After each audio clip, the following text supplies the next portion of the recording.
Invest in mutual fund நம்ம step by ஸ்டெப்பாக பார்க்கலாம். ஃபஸ்ட்டு நம்மளோட ஃபினான்ஷியல் கோல்ஸ் என்ன, நம்மளால் எவ்வளோ ரிஸ்க் பியர் பண்ணிக்க முடியும், நம்மளோட கம்ஃபர்டபுள் லெவல் என்னன்னு ஃபஸ்ட்டு நம்ம டிட்டர்மின் பண்ணிக்கணும்.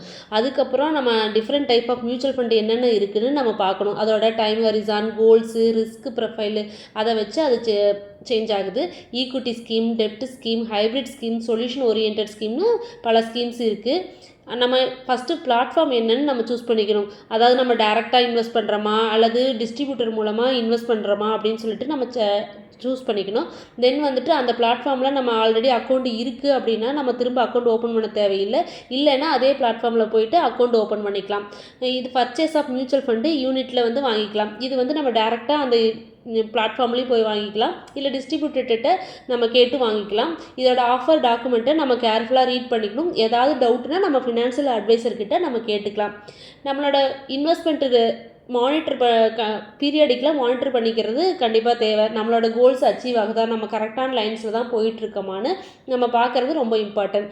Adjust your investment if needed. நம்ம இன்வெஸ்ட்மெண்ட் திடீர்னு நம்ம கேபிட்டல் கெயின் எப்படி போயிட்டுருக்கு, ரீஇன்வெஸ்ட்மெண்ட் பண்ணலாமா இல்லை என்னென்னு அது டீட்டெயில்ஸாக நம்ம அனலைஸ் பண்ணி ஸ்பெசிஃபிக் பீரியட் ஆஃப் டைமில் அது கரெக்டாக போயிட்டுருக்கான்னு நம்மளோட மியூச்சுவல் ஃபண்ட் கால்குலேட்டரை வச்சு அதை நம்ம எஸ்டிமேட் பண்ணிக்கணும். இது கன்சிடர் டேக்ஸ் இம்ப்ளிமெண்டேஷன். இது வந்துட்டு டேக்ஸு கண்டிப்பாக இது வந்து short term long term capital gain இருக்குது. அதுக்கான டேக்ஸ் நம்ம பே பண்ண வேண்டியிருக்கும். மியூச்சுவல் ஃபண்டை பொறுத்த வரைக்கும் 2 வழியில் டேக்ஸ் கால்குலேட் ஆகுது. ஒன்று பார்த்தீங்கன்னா டிவிடெண்டை பேஸ் பண்ணி நம்ம டேக்ஸ் லேபை வச்சு கால்குலேட் ஆகுது. இன்னொன்று கேபிட்டல் கெயின். கேபிட்டல் கெயின் என்னென்னு பார்த்தீங்கன்னா நம்ம இடையில மியூச்சுவல் ஃபண்டு சேல் பண்ணுறோம் அப்படின்னா அதோட டைம் பேஸ் பண்ணி அதோட டேக்ஸ் வந்து கால்குலேட் ஆகுது. ஃபஸ்ட்டு ஈக்விட்டி ஃபண்டு பார்த்தீங்கன்னா ஷார்ட் டேர்ம்லேயும் ஆகும், லாங் டேர்ம்லேயும் இதுக்கான டேக்ஸ் ஆகும். டெப்ட் ஃபண்டு பார்த்தீங்கன்னா ஆல்வேஸ் ஷார்ட் டேர்ம் தான். ஹைப்ரிட் ஈக்விட்டி ஓரியன்ட் ஃபண்டு வந்து ஷார்ட் டேர்ம்லேயும் இருக்குது, லாங் டேர்ம்லேயும் இருக்குது. ஹைப்ரிட் டெப்ட் oriented fund always short term தான். இப்போ மியூச்சுவல் ஃபண்டு நம்ம இடையில வித்ட்ரா பண்ணிக்கலாம்னு கேட்டிங்கன்னா கண்டிப்பாக வித்ட்ரா பண்ணிக்கலாம். டிபெண்ட்ஸ் அப்பான் தான் நம்ம டைப்ஸ் ஆஃப் மியூச்சுவல் ஃபண்டு, நம்மளோட இன்வெஸ்ட்மெண்ட்டு, ஃபினான்ஷியல் கோலை வச்சு இதை வந்துட்டு நம்ம வித்ட்ரா பண்ணிக்க முடியும். கன்க்ளூஷன் என்னன்னு பார்த்தீங்கன்னா மியூச்சுவல் ஃபண்டு வந்து செவரல் பெனிஃபிட் இருக்குது, but easily accessible investment choice.